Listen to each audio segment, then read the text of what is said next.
la Iglesia Católica ha infiltrado a nuestros hospitales, universidades y administraciones en muchos lugares. Cuando digo infiltrado, no porque hay un jesuita adentro, pero hay influencias jesuitas adentro. O sea, ninguno de nuestros pastores son jesuitas, porque ellos no estudiaron en un seminario jesuita, pero están bajo la influencia de la Iglesia. Entonces, voy a dar varios ejemplos aquí. Un ejemplo, directamente experiencia de primera mano. El vicepresidente y el secretario de la Asociación General vino a hablar con mi esposa y yo hace unos años atrás, por pedido del pastor Ted Wilson. Vinieron a Tennessee, estuvimos con ellos, y de la boca del vicepresidente me dijo: los jesuitas son nuestros amigos y consejeros. Eso me lo dijo a mí. Yo le dije: perdón, pastor, yo ya no le puedo llamar pastor. Feliz sábado, qué privilegio estar con ustedes hoy día. Es una pena que la vida no es tan larga como para tener tantas veces juntos, pero Dios permite este privilegio de vez en cuando. Estamos agradecidos por todas las visitas que vienen de lugares lejanos, desde México, Argentina, Perú, el país de Santa Cruz.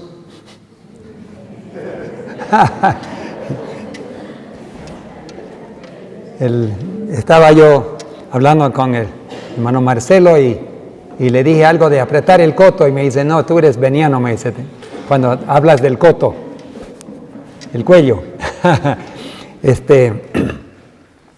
Estuve en Puerto Rico predicando hace unos años en la iglesia de la universidad allí, de la Universidad de las Antillas, y también había una señorita que estaba tocando el violín, muy hermoso como lo que gozamos hoy día, música celestial realmente.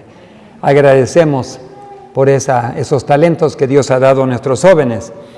Ella tocó varias veces, pero en la última vez se le quebró la cuerda. Pero ella continuó y terminó, pero con dificultad, ¿no?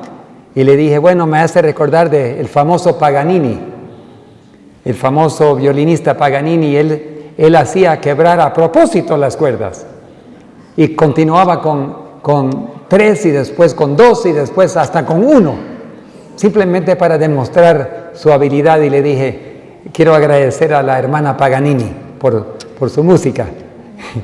Y cuando salimos de allí, un pastor ya jubilado, un pastor ya viejito, de mucho renombre y un hombre muy consagrado, me paró y me dijo: quiero decirte que yo estudié teología con tu papá y yo supe toda tu historia cuando tú naciste con problemas intestinales y en las primeras 2 semanas de tu vida te sacaron la mitad de tu estómago, la mitad de tus intestinos, hicieron todas las cirugías y nada funcionó. Y finalmente el médico dijo: preparen para el sepelio. Y yo estuve ahí orando con tus padres. Y después de haber un ungimiento, todo empezó a funcionar normalmente. Los médicos no te sanaron, Dios te sanó. Y te colocó nervios que tú no tenías cuando naciste. Así que estás predicando, trabajando por todo el mundo, porque Dios tenía un plan para tu vida. Y Dios tiene un plan para todas nuestras vidas. Cada uno de nosotros nace con un plan ya para nuestras vidas. Y si cumplimos ese plan, vamos a recibir el gozo mayor que podemos tener en la vida, es saber que estamos cumpliendo el plan de Dios. Otra cosa me dijo el pastor Santos. Dijo: Dios me dio el privilegio de ver ya comenzar a caer la lluvia tardía. Hoy día, mientras estábamos en el culto divino, Dios me permitió ver que habían muchas cabezas con una llama de fuego. Y yo sé que Dios quiere derramar su Espíritu Santo, pero por eso tenemos que recibirlo y pedirlo y preparar nuestras vidas porque en una vida no consagrada no va a caer nunca el Espíritu Santo. Tiene que ser en una vida consagrada, deseoso de que Dios nos limpie de todo pecado y toda mundanalidad. Y Dios lo va a hacer. Y muy pronto lo va a derramar en forma general en la lluvia tardía. Pero las primeras gotas ya están cayendo, dijo la hermana White. Y entonces queremos hoy día que Dios continúe. Que estas 2 semanas sean semanas muy bendecidas y que sean de provecho espiritual y provecho de salud también. En el mundo todos quieren salud y vida. Los ricos pagan mucho dinero para preservar su vida hasta lo último. Algunos pagan mucho dinero para poder preservar sus cuerpos. El bien conocido en Estados Unidos, Howard Hughes, uno de los hombres más ricos del mundo, él pagó para que su cuerpo, al morir, instantáneamente sea congelado en nitrógeno líquido y para que lo guarden en un estado sin deterioro, porque dijo él, algún día van a inventar la forma de preservar la vida y restaurar y me pueden dar la vida otra vez. Qué triste. La vida lo promete Dios y él nunca conoció a Dios. Pero hacen todo lo posible. Otra persona, que comenzó, inventó las computadoras Apple, Steve Jobs, un hombre muy, muy rico, también hizo todo lo posible para preservar, pero se murió también. Porque solo Dios puede dar la vida y él no conocía a Dios. Cuando yo y mi esposa pasamos por Puerto Rico con la avioneta, había un yate ahí grande, negro, y pregunté, ¿de dónde viene ese yate? Ese es el yate que era de Steve Jobs, $250 millones. Ese barquito. Y los hijos se están peleando para ver quién se lo lleva. Por el dinero pelean. El mundo pelea. Quieren vida, quieren salud. Y nosotros tenemos el gran privilegio de conocer a nuestro Padre Celestial y al Señor Jesús, su Hijo, que es el dador de la vida. Y que simplemente aceptando la salvación que Él nos ofrece sin costo alguno, sin tener que ser rico, sin tener que tener tecnología, simplemente aceptando lo que Él ofrece, podemos tener la vida eterna y siguiendo los principios que Él nos otorga, podemos tener salud en esta vida también. Hay un hermano evangélico, un pastor evangélico, que está diciendo por todos lados, predicando, que si seguimos los mandamientos de Dios, podemos tener mejor salud. Y eso es verdad, porque los mandamientos de Dios son para nuestra salud y la vida y felicidad. Él dice que no hay que pedir, y esto no concuerdo con él, que no hay que pedir la voluntad de Dios. Es la voluntad sanarnos siempre, 100%. Pero hay ocasiones que, como el rey Ezequías, él rogó al Señor que lo sane y Dios le dio vida, pero llegó a ser una maldición. Si él hubiese aceptado y preparado su corazón, hubiese muerto en tranquilidad. Pero por haber tenido esa respuesta contestada, vinieron de Babilonia para preguntar cómo es que retrocedió el sol. Él le mostró las riquezas y dijo Dios que por haber venido y mostrado sus riquezas, en vez de haber honrado a Dios, va a venir Babilonia y se va a llevar todo. Y así fue. Y su hijo, Manasés, mató y cortó en 2 pedazos a Isaías, al profeta y uno de los mayores profetas de la Biblia. Entonces, a veces Dios sana y a veces no sana, pero es mejor pedir y aceptar su voluntad. Jesús siempre dijo, de acuerdo con tu voluntad, no mi voluntad, pero la tuya. Y nosotros debemos seguir el ejemplo de Jesús. Antes de comenzar, vamos a pedir la presencia de Dios, vamos a inclinar nuestros rostros y vamos a arrodillarnos.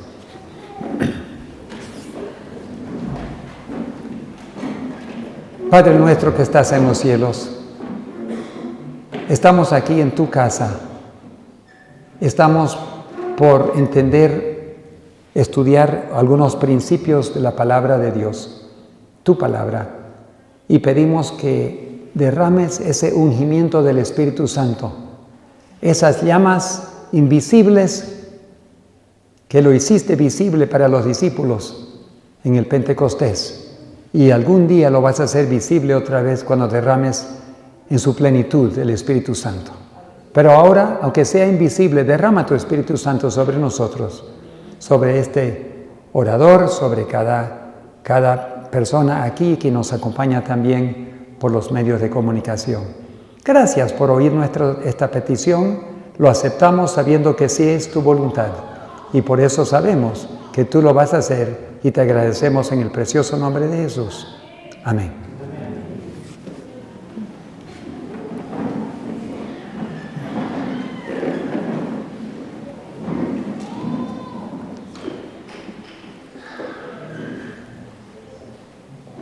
Satanás odia los mandamientos de Dios. Satanás odia a la raza humana porque son creados en la imagen de Dios. Satanás odia y falsifica todo lo que Dios hace por nosotros. Él hace lo opuesto. Estamos viviendo en los últimos días de la historia del mundo. Estamos viviendo en la colita de Daniel 11. Todo se ha cumplido de acuerdo con las profecías reveladas y ahora estamos en la última generación.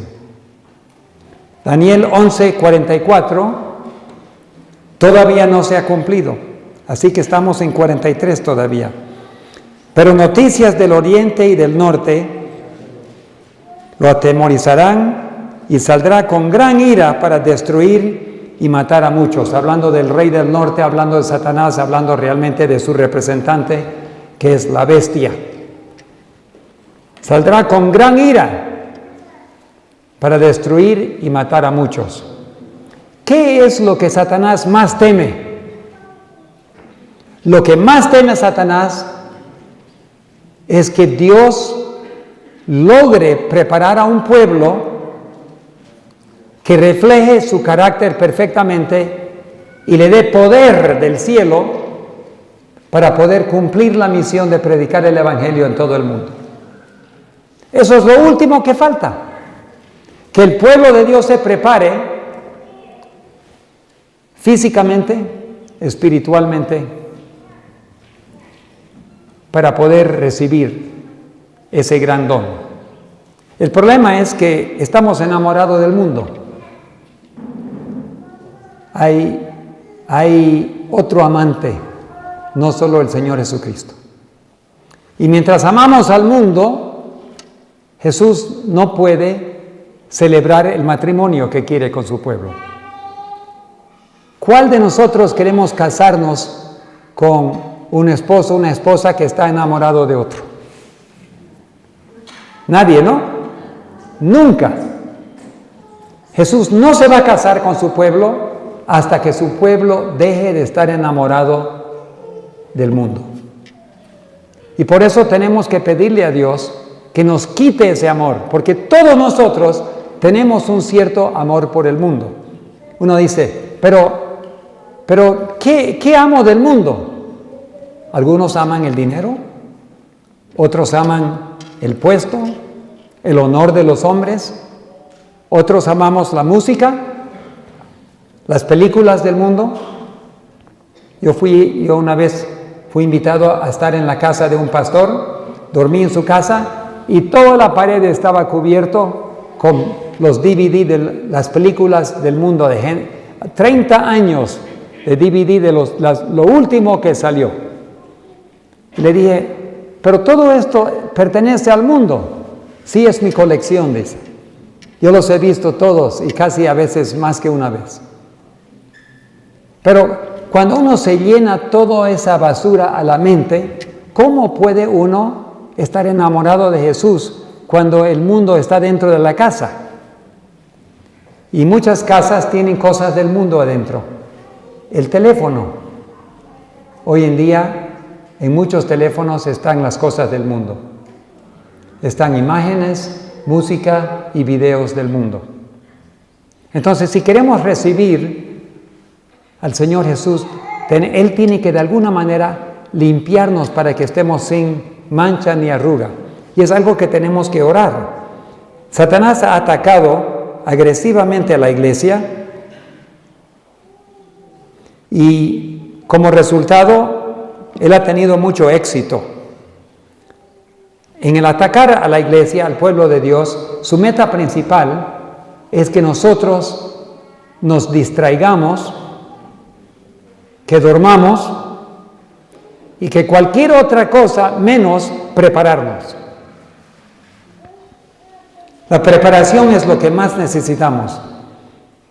Dios siempre ha dicho que la última generación, antes que venga Cristo, va a tener características muy especiales. Pero hoy en día se burla de esa teología, se llama la teología de la última generación. Nuestros seminarios, los teólogos más brillantes, se burlan y niegan y atacan esa filosofía. No va a haber una última generación especial. No va a haber una característica especial. Y eso es justamente lo que Satanás quiere que creamos, porque si no me voy a preparar para la venida de Cristo, voy a seguir durmiendo hasta que sea muy tarde. La teología de la última generación es bíblico, apoyado por el Espíritu de profecía, y es lo que más Dios quiere hacer. Tener un pueblo preparado. Y hay mucho más que solo preparar a un pueblo. Si Jesús no puede producir a un pueblo, si Jesús no puede producir la evidencia que necesita para comprobar que Satanás es un mentiroso, entonces Jesús no puede venir. Tú dices, ¿no puede venir? No. Porque Él vendría para recibir un pueblo no preparado. O significa, no habría un pueblo para llevar al cielo.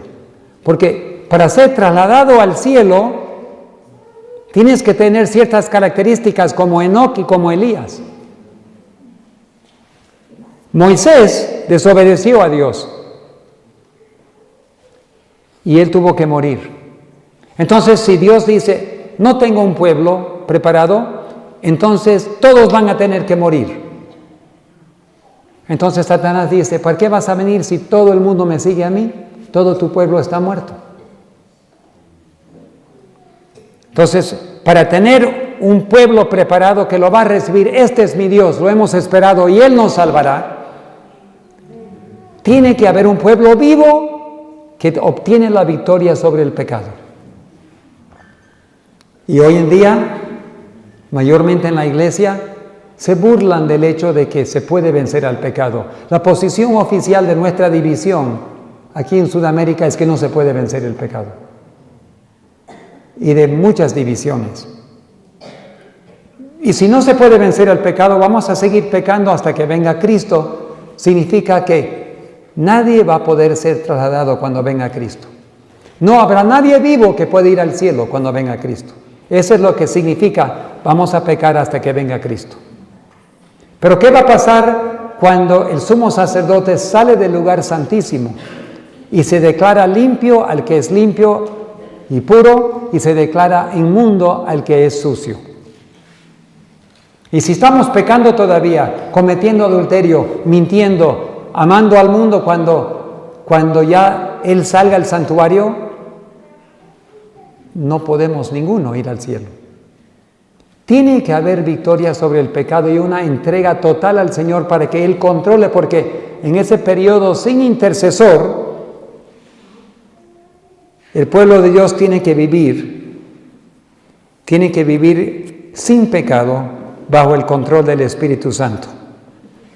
Entonces, es importantísimo que nosotros entendamos esta doctrina de de qué tiene que hacer la última generación, porque nosotros estamos viviendo en la última generación.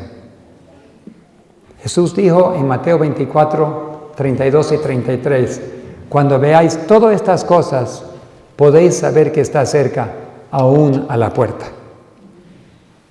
El cierre de tiempo de gracia para los adventistas está muy cerca. Y el cierre de esa puerta ocurre antes que el cierre general del tiempo de gracia. Los que conocen la verdad y no la viven, van a encontrarse afuera como sin aceite, como las vírgenes fatuas. Y ninguna virgen fatua logró entrar a la boda. Pero Señor, ¿acaso no te conocimos? ¿Acaso no hicimos milagros en tu nombre? Y la respuesta del Señor Jesús: apartaos de mí, hacedores de maldad, no los conozco. Entonces, estamos a punto de llegar. Nadie puede decir el día y la hora cuando eso va a ocurrir, pero sí tiene que ocurrir muy cerca de la ley dominical, y sí sabemos que la ley dominical está muy cerca. El gobierno americano actual, que va a jugar un papel muy importante en las profecías al final, está hablando claramente que el enfoque principal es colocar al domingo como ley. Ellos lo dicen claramente. El vicepresidente de Estados Unidos dijo: lo vamos a enforzar brutalmente. Brutalmente. ¿Dónde están las libertades de religión? No va a haber. Estamos cerca de la ley dominical, y la ley dominical y la lluvia tardía están muy cercanas. El cierre del tiempo de gracia del mundo viene después del fuerte pregón. Daniel 12, después que termine Daniel 11, viene Daniel 12. Y Daniel 12 contiene mucha información. La hermana White nos dice que debemos estudiar el capítulo 12 de Daniel porque contiene muchas amonestaciones, o una amonestación para el pueblo de Dios que tenemos que entender antes del fin. Ella no estaba hablando del tiempo del fin de 1798, ella está hablando de la última generación. Y Dios ha puesto un calendario para poder entender. Estuve en las Filipinas. Cuando fui allá, prediqué en cuatro diferentes campamentos, en diferentes partes. Las Filipinas tienen como 8,000 islas. Indonesia tiene 11,000. Pero 8,000 islas en las Filipinas. Entonces fuimos con nuestra avioneta a una isla para un campamento, volando a otra isla para otro campamento, y finalmente terminamos en la isla más grande, Mindanao, donde está la capital. Predicando allí, hice una pregunta. ¿Aquí en Filipinas hay musulmanes? Hay hartos musulmanes. Porque estamos cerca de Indonesia, el país más grande musulmán del mundo. ¿Y cuáles son las fiestas de la religión musulmana? Bueno, la fiesta más conocida es ¿cuál? Ramadán, ¿no? Un mes donde no toman agua ni comen durante el día, pero cada noche es un banquete. Nadie pierde peso en Ramadán, solamente no comen en el día, pero de noche comen harto. Ya, bueno, todos conocían eso. Y les pregunté, ¿hay hindúes? ¿Hay hindúes en las Filipinas? Hay hartos hindúes también. Porque están en Asia, la India está en Asia, hay hartos hindúes. ¿Y cuáles son las fiestas de la religión hindú?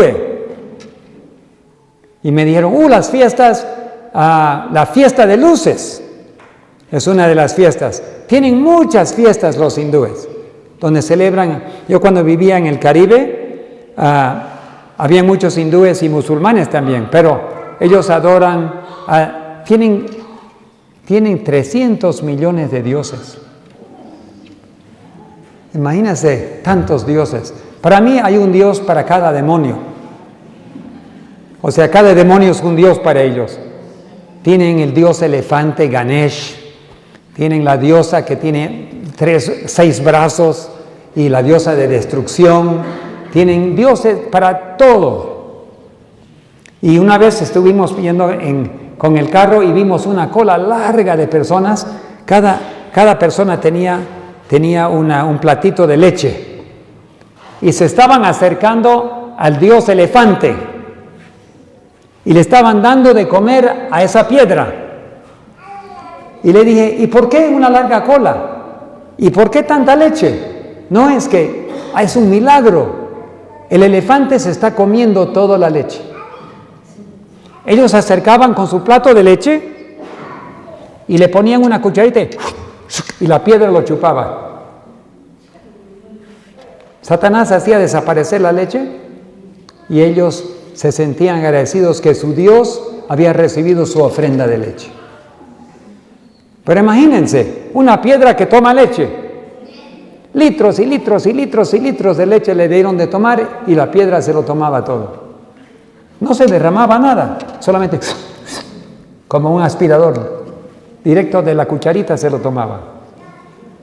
Entonces, en la religión pagana, hindú, hay milagros también, porque Satanás opera ahí. Y después le hice una trampita. Le dije, ¿en Filipinas hay cristianos? Si todos somos cristianos, somos adventistas.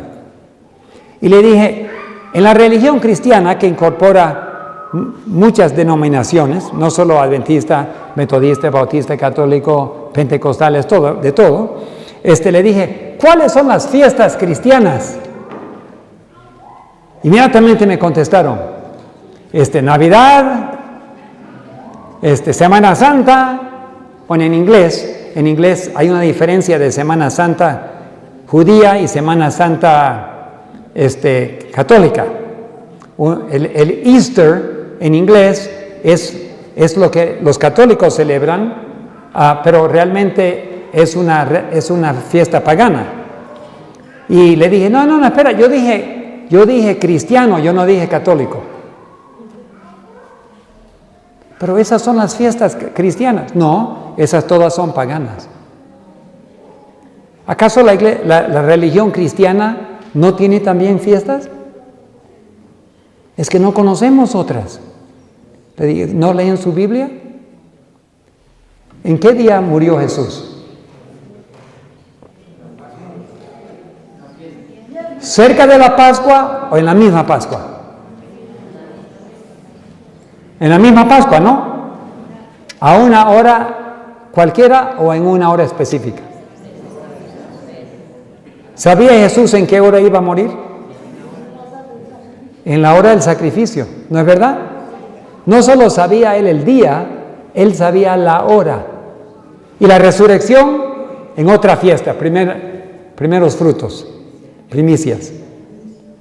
Y cuando derramó su Espíritu Santo, Pentecostés, otra fiesta. Y cuando nosotros decimos, bueno, eso eran los tiempos de los discípulos. Bueno, 1844, ¿cuándo entró Jesús al lugar santísimo? El 22 de octubre, que era un día de ¿qué? El día de expiación.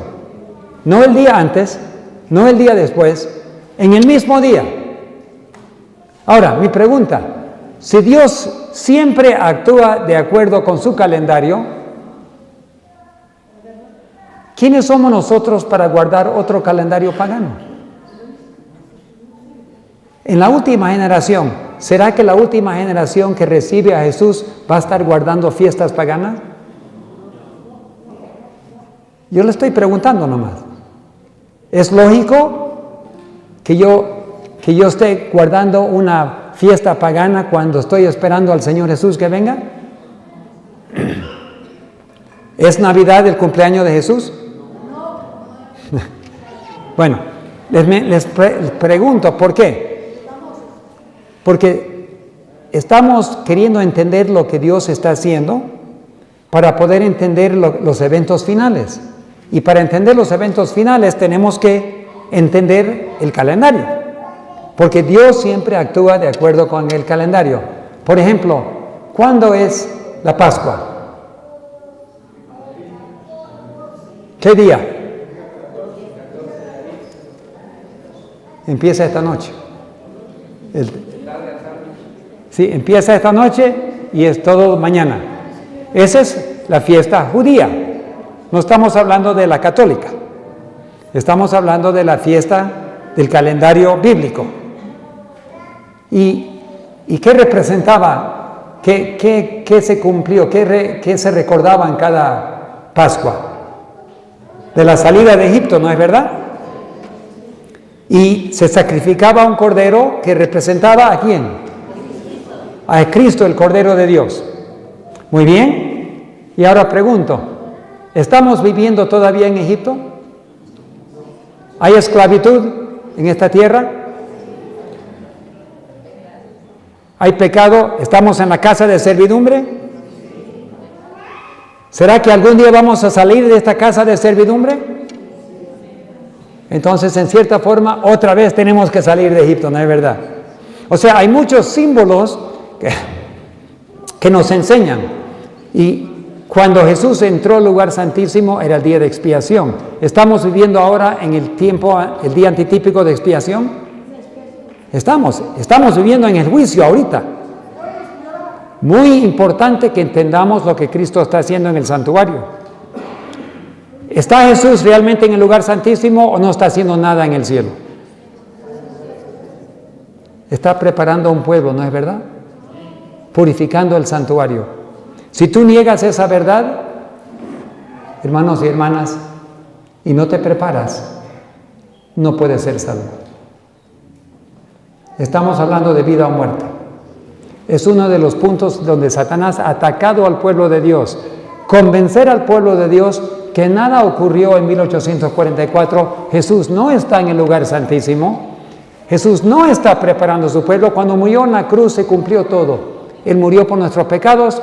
No hay nada más que hacer. Entonces, ¿por qué estamos acá 2000 años todavía? Si no hay nada más que hacer, ¿por qué Dios permitió que vivamos 2000 años más de miseria en este mundo? Porque había una función que cumplir. Y el santuario nos describe todo lo que el plan de salvación. Entonces, Dios tiene que presentar a su novia sin mancha ni arruga. Hoy en día, otra trampa, no solo vamos a hablar de salud dentro de poco, pero una de las trampas es alianzas con el ecumenismo. En el canal Nuevo Tiempo, hace unos años, cuando el presidente anterior estuvo acá, ahora está en la Asociación General como secretario, pero cuando él estaba acá, el presidente organizó una reunión de todas las iglesias en la iglesia adventista. El pastor Ted Wilson, presidente mundial, vino y él acompañó. Estaba transmitido por el canal de toda la división sudamericana. Allí estaba el presidente de la iglesia mormona, Asambleas de Dios, Testigos de Jehová, católicos, pentecostales, pero lo que me sorprendió más que nada, habían 3 iglesias espiritistas satánicas. ¿Qué tenemos que ver con iglesias satánicas? ¿Cómo vamos a invitar a una iglesia satánica que venga a las reuniones cristianas? Nada que ver. Y lo interesante fue que todos los representantes de todas las iglesias católicas, pentecostales, evangélicas, adventistas, todos eran varones. Y las dos iglesias espiritistas eran mujeres, como Isabel. Satanás siempre hace todo al revés. Cuando Dios ordena la forma de administrar su iglesia, Satanás hace el revés. El día de sábado, 7º día, no, va a ser domingo. Una cierta tribu va a oficiar en el santuario. ¿Cuál tribu? ¿Cuál? Los levitas, de Leví. Ellos van a oficiar. Pero si yo hubiese sido de la tribu de Rubén, yo podría haber dicho, no, pero yo también tengo derecho. No, Dios dijo que era Leví. Y era Leví. Entonces, hoy en día la forma de pensar es diferente. No, todos tenemos derecho. No es por derecho que se oficia en la casa de Dios. Se oficia porque así Dios lo ordenó. Entonces, Dios colocó a los varones para oficiar y ser sacerdote en su hogar. Ahora sabemos que cuando no hay esposo, la mamá tiene que ser todo. Sabemos eso, ¿no? La mamá tiene que ser sacerdote de su casa, también como madre, proveedora y todo, pero no es el plan de Dios que así sea. El hombre debe ser representante espiritual en su hogar, pero el diablo ha destruido tal forma que el hombre ya casi no cumple su función como Dios ha ordenado. Pero en la iglesia, Dios nunca cambió el plan. Él puso eso y nosotros decimos, no, pero tienen derecho. Primero, yo en 1980, la División Sudamericana me nombró como delegado al Congreso Mundial de la Unión Incaica. Yo fui como delegado y traductor. Yo estaba traduciendo para los que hablaban en español, yo traducía al inglés. Y también traducía por el micrófono para la gente que no entendían, se ponían audífonos y hablaban inglés del púlpito y yo traducía en vivo al español para que los delegados puedan entender lo que están diciendo. Bueno, por error, buscando el cuarto donde yo tenía que entrar, me metí a otro cuarto por error. Y estaba lleno de mujeres. Eran esposas de pastores. Y la dama, la hermana que estaba adelante, estaba diciendo, yo escuché y cerré la puerta rápido. Porque ella estaba diciendo, no vamos a permitir que los hombres administren. Nosotros, mujeres, vamos a mandar aquí. Esposas de pastores. Yo dije, me he metido en un cuarto de feminismo. Yo era el único hombre, yo cerré rápido y me salí. Pero era la primera vez que yo fui expuesto a la idea de que había rebelión en la iglesia. O sea, la forma que Dios ordenó es la forma que tenemos que hacer, pero había ya movimientos feministas en la iglesia, como igual que en el mundo. Y ahora estamos hablando ya no de damas. Yo soy homosexual y yo tengo derecho de ser pastor adventista. Así que hay pastores homosexuales. Hermanos, en la casa de Dios no es por derecho. Nadie tiene derecho. Dios usa mujeres, usa hombres, usa niños. Pero cada uno tiene su función. Y nosotros, esa es una de las cosas donde Satanás ha atacado el pueblo de Dios para poder destruir el formato que Dios ha creado en su iglesia. Otras áreas es la dependencia financiera en el gobierno. En muchos países, por ejemplo, hablemos de Noruega, Dinamarca. El gobierno, tú marcas ahí a qué iglesia perteneces. Bueno, yo soy fulano de tal, tengo mi carnet. ¿Cuál es tu religión? ¿O cuál es tu creencia? Yo soy católico, yo soy metodista, yo soy adventista. Lo colocas está en tu cédula. Y dependiendo de qué religión eres, el gobierno te saca un impuesto y da el dinero a la iglesia. O sea, si tú eres católico, todos los católicos se le cobra un impuesto y el gobierno lo manda a la iglesia católica. En Noruega, Dinamarca, casi todos son luteranos. ¿Por qué? Porque de la reforma de las edades medias, Martín Lutero, se hicieron esos países luteranos, pero ser luterano hoy en día es casi como ser católico. Yo nazco, soy luterano, nunca voy a la iglesia, pero soy luterano. No es como la iglesia adventista, que yo soy adventista porque yo creo en lo que la iglesia enseña y participo, pero no porque nací, soy adventista. Mis padres eran adventistas, yo nací adventistas, todos somos adventistas, no es así. Pero así lo hacen en algunos países. En Estados Unidos, el gobierno no se le permite dar directamente dinero a las iglesias, porque hay la Constitución. Pero por mucho tiempo las iglesias con sus universidades y hospitales han recibido dinero del gobierno. Por ejemplo, cuando el gobierno paga por un seguro social y paga al hospital adventista porque tienen un paciente que recibe seguro social.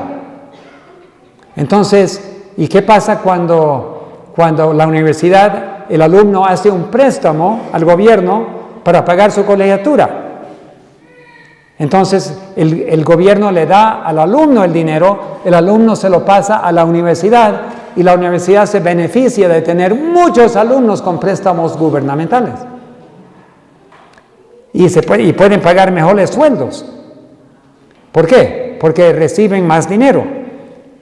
Ahora, nuestras instituciones educativas antes eran más pobres, pero ahora tienen de todo.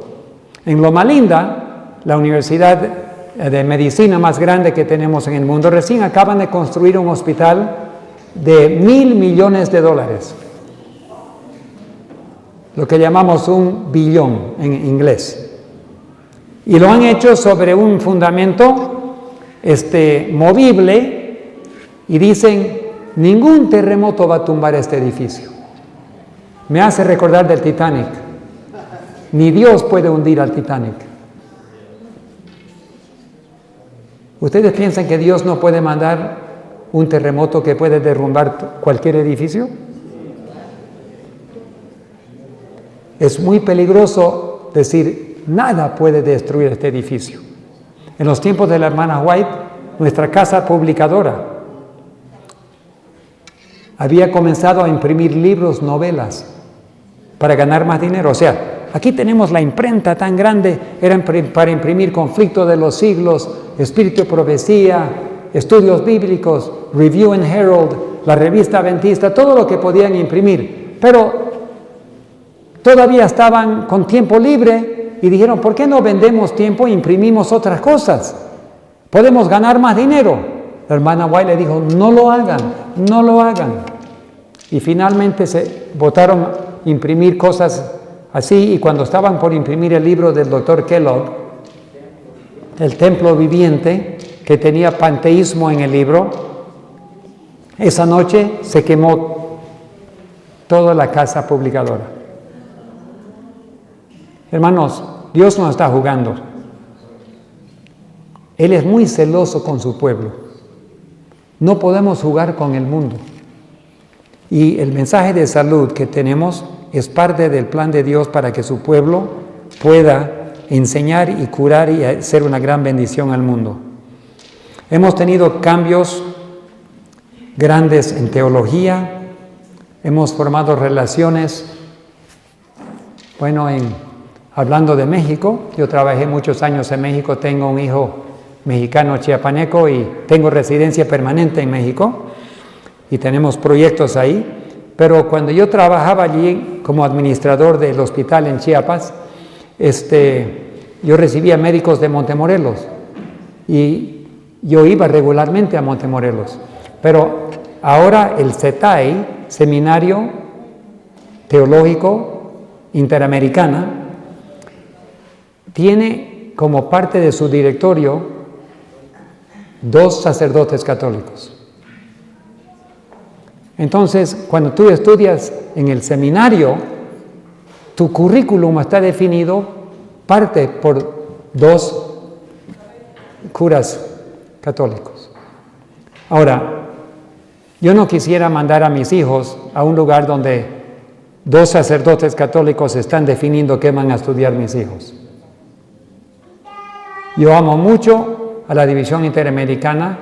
La administración siempre me ha tratado muy bien, con mucho amor y cariño. El presidente anterior fue como mi padre, ofició mi ordenación como pastor. El presidente actual ha sido muy amigo y nos ayudó a comenzar el canal francés en Martinica y Guadalupe que tenemos ahí. Él vino varias veces, he predicado con él, hemos tenido reuniones, pero a la misma vez hay que decir lo que hay que decir. La Iglesia Católica ha infiltrado a nuestros hospitales, universidades y administraciones en muchos lugares. Cuando digo infiltrado, no porque hay un jesuita adentro, pero hay influencias jesuitas adentro. O sea, ninguno de nuestros pastores son jesuitas, porque ellos no estudiaron en un seminario jesuita, pero están bajo la influencia de la iglesia. Entonces, voy a dar varios ejemplos aquí. Un ejemplo, directamente experiencia de primera mano. El vicepresidente y el secretario de la Asociación General vino a hablar con mi esposa y yo hace unos años atrás, por pedido del pastor Ted Wilson. Vinieron a Tennessee, estuvimos con ellos, y de la boca del vicepresidente me dijo: los jesuitas son nuestros amigos y consejeros. Eso me lo dijo a mí. Yo le dije: perdón, pastor, yo ya no le puedo llamar pastor. Usted nos ha traicionado. Nosotros pensábamos que en la Asociación General nos estaban protegiendo, pero nos han traicionado a Roma. Si los jesuitas son sus amigos y consejeros allá en la Asociación General, disculpe, usted ya no le puedo llamar nunca pastor otra vez. Usted es traidor. Disculpe, pero esa es la verdad. En otra situación, tengo un amigo de Guyana, un profesor de teología, muchos años, y él tiene doctorado en teología y era profesor de teología en la Universidad de Andrews. Y amigo mío, y un día me escribió y me enteré que se iba a salir de Andrews y se iba a mudar a la Asociación General. Yo fui preguntando y lo que pasó es que su esposa terminó su doctorado y la Universidad Católica Loyola la invitó a ella para ser profesora y ella dijo: no puedo, yo vivo en Michigan, en la universidad, mi esposo es profesor acá, yo no puedo sin mi esposo mudarme a Washington y ser profesora para ustedes, porque yo tengo que vivir con mi esposo. Y el presidente de la Universidad de Loyola dijo: no se preocupe, yo voy a hacer los arreglos. Una llamadita a la Asociación General y la Asociación General pasa un voto para que se muden a Washington. La influencia de adentro, ¿no? La influencia. Podría decir otras cosas, pero lo que estamos diciendo, la iglesia está bajo ataque.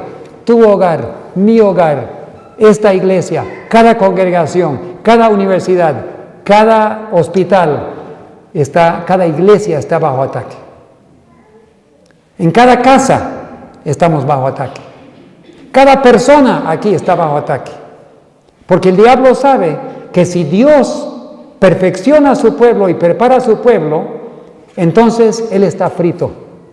Porque una vez Dios derrama su Espíritu Santo, Satanás sabe dos cosas.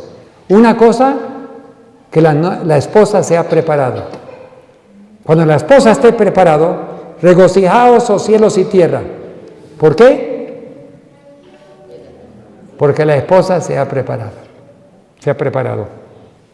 Cuando Dios tenga a su esposa preparado, hermanos, las cosas van a ir como relámpago. Los ángeles van a soltar los vientos.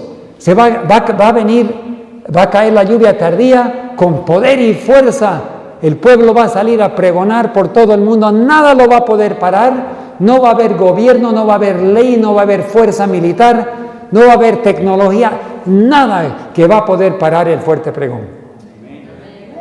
Si no te dejan comprar un boleto en el avión, Dios te va a transportar, como lo hizo con Felipe. Y Satanás sabe que aquí, en Potrero, hay personas que se están preparando. Él sabe que en África hay personas que se están preparando. Él puede ver que en Filipinas hay personas que se están preparando. Él sabe que en México, en el Perú, en todo país del mundo hay personas consagradas. Ustedes están aquí hoy día porque quieren prepararse. ¿No es verdad? Estamos aquí para eso. Y el diablo está mirando y cada uno de ustedes los tiene apuntado y está diciendo que no se prepare esa persona. Porque si esa persona se prepara, uno aquí, otro allá, en todo el mundo, Dios pronto va a tener sus 144,000.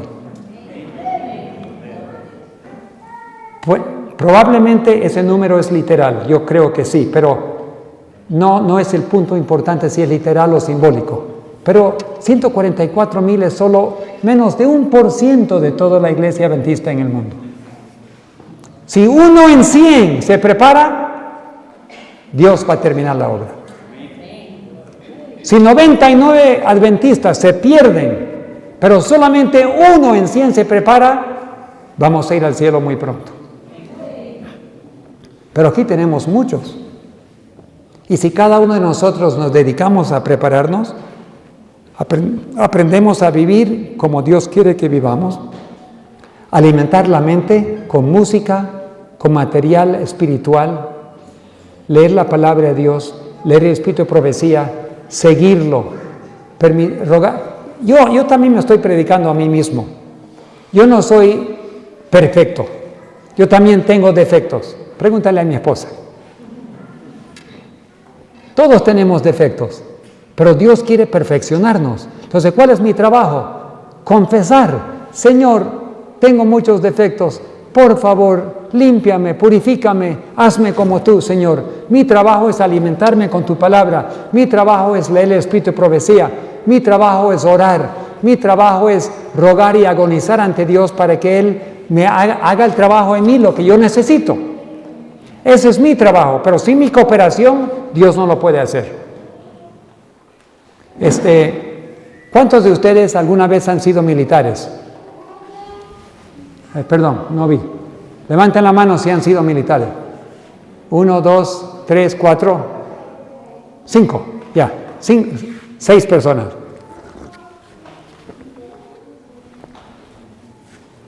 A un soldadito lo pueden llevar al cuartel, ¿verdad? Te pueden agarrar y te pueden llevar. Mi pregunta, el hecho de que te hagan un soldado a fuerza, ¿eso significa que ya eres fuerzas especiales? Eres un cabo, no sabes nada. Te tienen que enseñar, ¿verdad? Pero las fuerzas especiales no se hacen sacando a alguien de la calle, ahora eres fuerzas especiales. No, tú mismo tienes que elegir ser fuerzas especiales. Yo hablé con un soldado fuerzas especiales de Estados Unidos. Era de la Marina. Y le dije, ¿cómo te entrenan?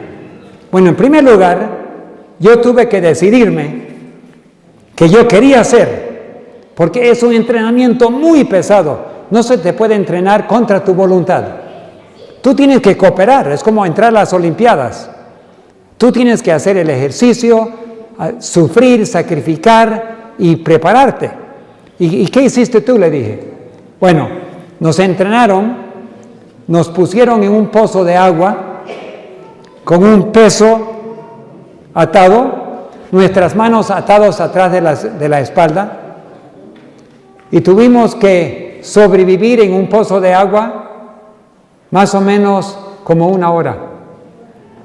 ¿Y cómo pueden hacer eso? Nos hundimos naturalmente con el peso que nos pusieron en el pie, pero teníamos que saltar con toda nuestra fuerza y nuestra nariz salía 1 segundo del agua, respirar y otra vez nos hundíamos. Otra vez saltar y otra vez nos hundíamos.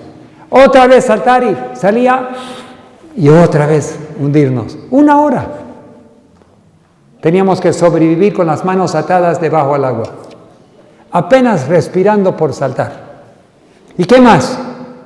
Después nos dieron alas y nos llevaron en un helicóptero o un avión y nos tiraron a 30 kilómetros de un barco de noche en una tormenta. Y teníamos que navegar con las alas por la tormenta. Los vientos de la tormenta nos levantaban y nosotros planeábamos a otra tormenta y de ahí subíamos otra vez y a otra tormenta y nos íbamos acercando al barco y finalmente teníamos que aterrizar vivos en el barco. Aterrizar. 30 kilómetros volando sin motor, solamente con alas planeando. Y cada vez que estabas por chocar, tenías que meterte a una nube y otra vez ascender con relámpagos por todos lados. Y tenías que meterte. Y todos los que aprobaron, pasaron. Y los que no, otra vez hacer el examen final. Hermanos, los 144,000 son fuerzas especiales. No son cualquiera. ¿Tú piensas que siendo un miembro de la iglesia sentadito sin hacer nada vas a formar parte de las fuerzas especiales? No. Las fuerzas especiales tienen una dieta especial. ¿Dios tiene una dieta especial? ¿Sí o no? ¿Tiene Dios una dieta especial?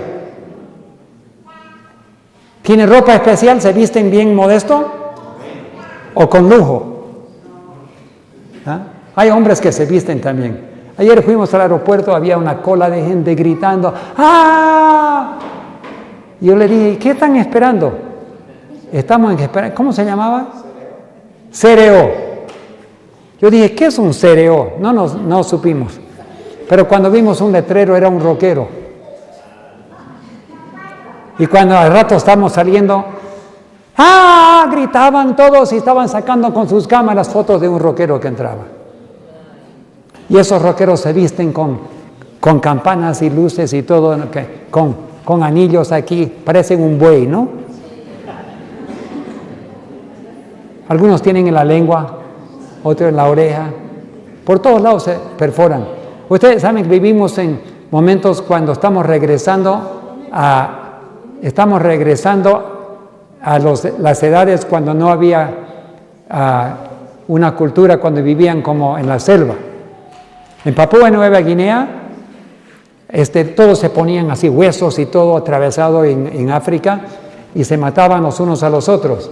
Pero ya que entró la civilización, ya se visten bien. Pero estamos regresando a las edades de Papúa Nueva Guinea, cuando se perforan, se pintan, se tatuajes, parecemos bestias. Pero el cristiano no puede vestirse así. El cristiano, y damas. Las damas, ustedes son bonitas, porque tuvieron una madre que se llamaba Eva, hace 6,000 años, que era muy hermosa. Y después de 6,000 años de deterioro, todavía las mujeres son bonitas. Porque la mamá Eva era tan hermosa. Y hombres, algunos bien son fuertes, yo no tanto, no,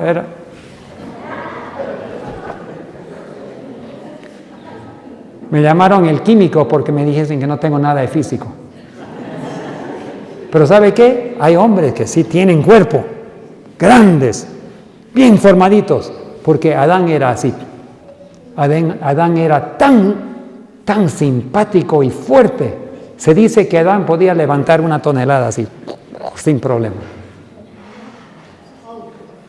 Hermanos, el cristiano, la dama cristiana, cuando está caminando y tú ves una mujer, no es el cuerpo que te debe llamar la atención, es la cara brillante, hermosa y la sonrisa que tiene.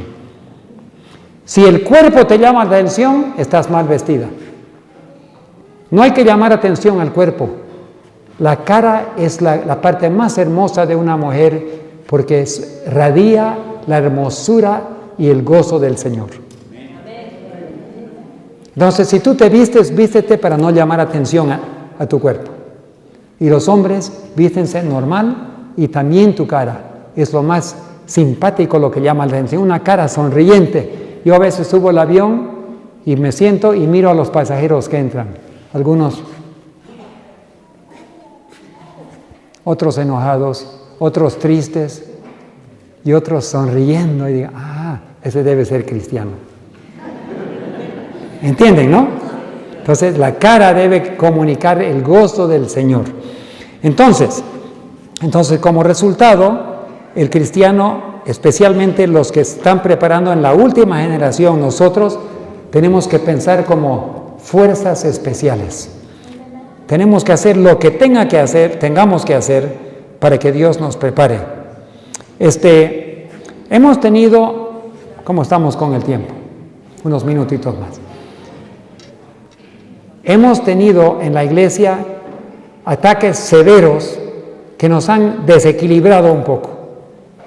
Por ejemplo, en 2015, el Congreso Mundial en San Antonio, después de haber discutido plenamente, tomó el voto de rechazar la inspiración del Espíritu de Profecía. Y después retiraron la palabra inminente de la venida de Cristo. Inminente significa que está aún a las puertas. La Iglesia Adventista del Séptimo Día, a nivel mundial, corporativamente, no creen en el inminente retorno de Jesucristo ni en la inspiración del Espíritu de Profecía. Yo soy adventista, pero yo creo. El voto que tomaron en San Antonio no cambió lo que yo creo, pero cambió la posición oficial de la Iglesia. Entonces, esa crisis creó un zarandeo. Si yo como empleado no apoyo la posición oficial de mi empleador, la institución, yo debo renunciar. O si quiero proteger mi sueldo, me cierro la boca y no digo nada. Entonces, casi todos se cerraron la boca. Los que abrieron la boca fueron despedidos. Y eso, digo que es una situación normal, pero causó un zarandeo. Un pastor, un administrador que todavía cree en el inminente retorno de Cristo y usa el espíritu de profecía del púlpito, casi siempre es despedido. Si nunca lo mencionas, puedes quedarte con tu trabajo. Pero muchos fariseos y líderes en Israel creyeron en Jesucristo, pero no lo confesaron, porque tenían miedo de las consecuencias. Como resultado, perdieron la salvación. Ahora nos toca a nosotros el zarandeo. Primero los administradores, después los pastores, y ahora los miembros de la iglesia. Cada uno tiene que decidir qué cree. ¿Tú todavía crees en el inminente retorno a Cristo? Amén. ¿Cristo está a las puertas? Amén. ¿Tú crees en la inspiración del Espíritu de Profecía? Amén. ¿Hermana White fue inspirado por Dios cuando escribió los libros? Amén. Si tú lo crees, los púlpitos adventistas no te van a dejar predicar eso. Verdad presente, Cristo viene pronto, prepárate, no se puede. No asustes al pueblo. Pero hermanos, recordemos una cosa, Dios formó la institución. Dios ayudó a formar la Iglesia Adventista del Séptimo Día. Dios ayudó a organizar en asociación general divisiones, uniones y campos. Dios hizo todo eso, pero también Dios ayudó a Israel. Dios ayudó a formar a Israel. Pero la institución le dio la espalda y lo rechazó al Hijo de Dios. Nuestra propia institución fue creada para avanzar la obra de Dios. Pero ha estado bajo ataque del enemigo y ahora nosotros hemos cedido muchas veces a las tentaciones.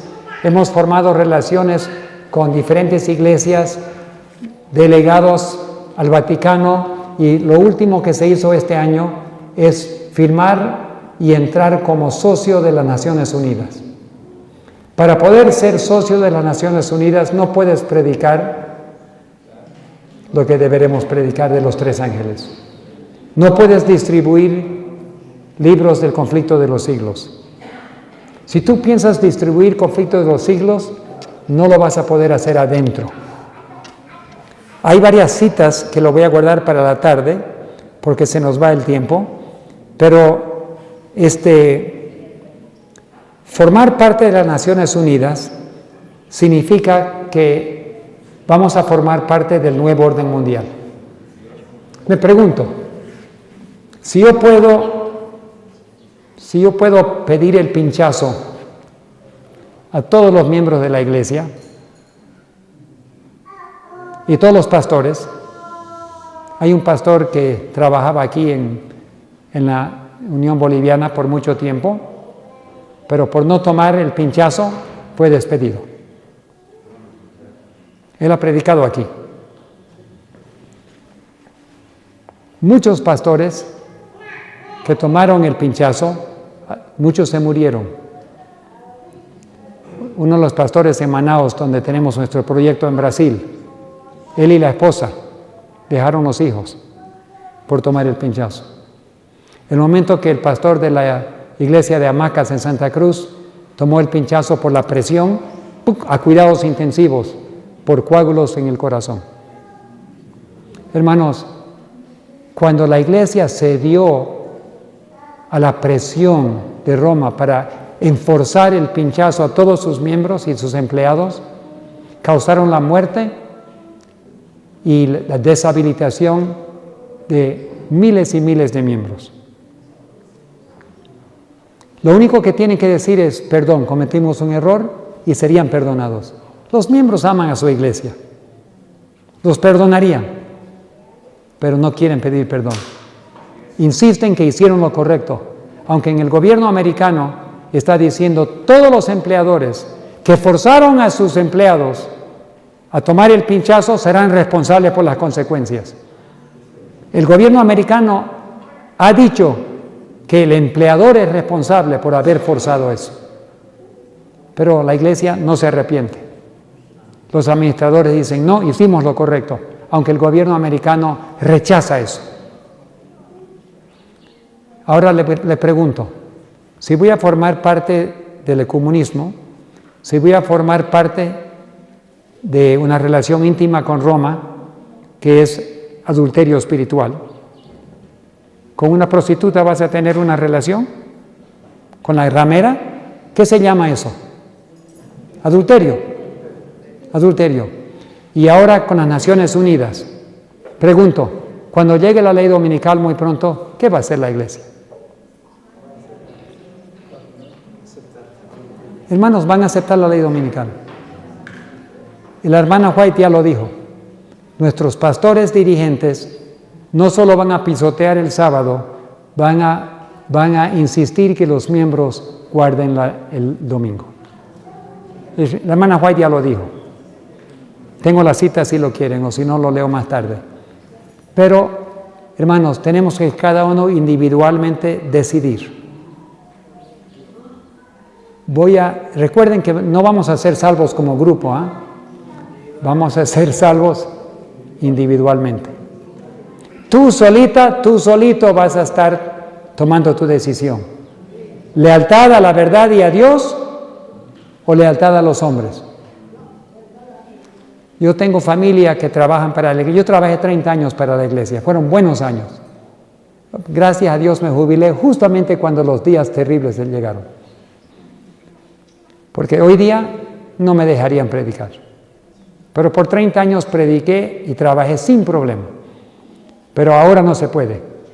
Y tengo familia, hijos, yernos, que trabajan con la iglesia, aman la iglesia, tomaron el pinchazo y están sufriendo con cáncer ahora. Jovencitos. Pero obedecieron. Pero la pregunta es, ¿a quién voy a ser leal? ¿A Dios o a los hombres?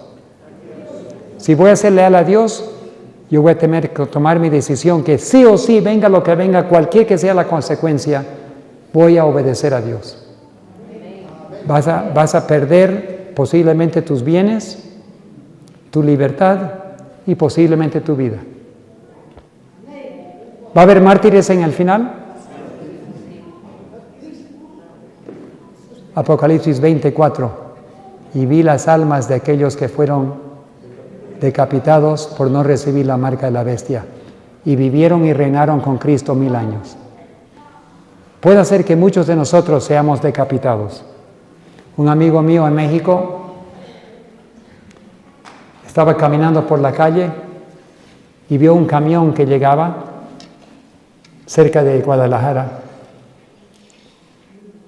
Y repentinamente se salió la capa encima del camión y estaba lleno de guillotinas. Pregunto, ¿por qué un país está importando guillotinas? ¿Acaso estamos viviendo en Francia, en la Revolución Francesa? Pero dice la Biblia, vi las almas de aquellos que fueron decapitados por no recibir la marca de la bestia. Otro pastor con quien yo prediqué varias veces era capellán militar y han metido guillotinas en algunos cuarteles.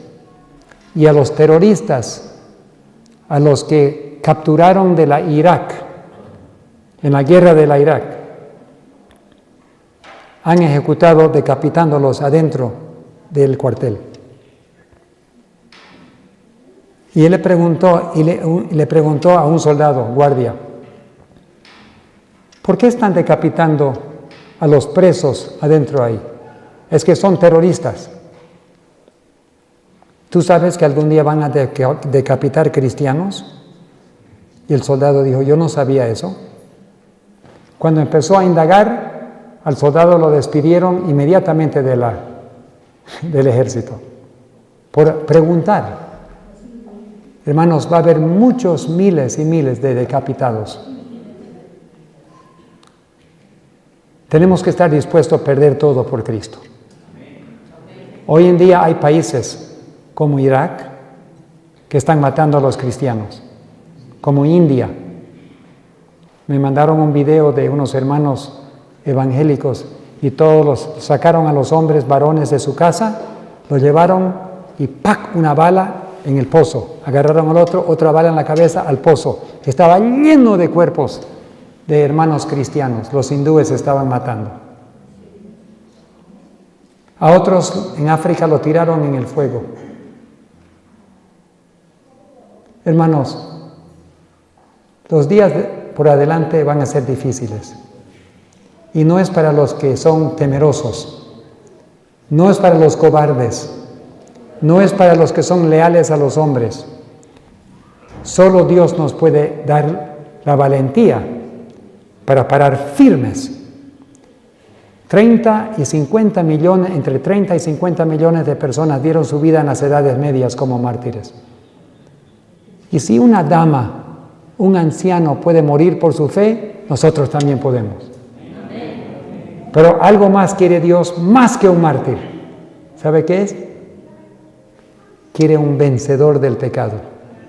Porque Dios puede tener mártires, pero Él necesita un pueblo vivo. Un pueblo que está dispuesto a seguir al Cordero donde quiera que vaya.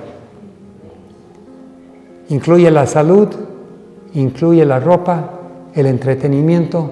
Todo aspecto de nuestra vida tiene que estar consagrado al Señor. Y quiere usarnos como una gran bendición para bendecir a otros también. Que Dios lo bendiga. En la tarde continuaremos con temas.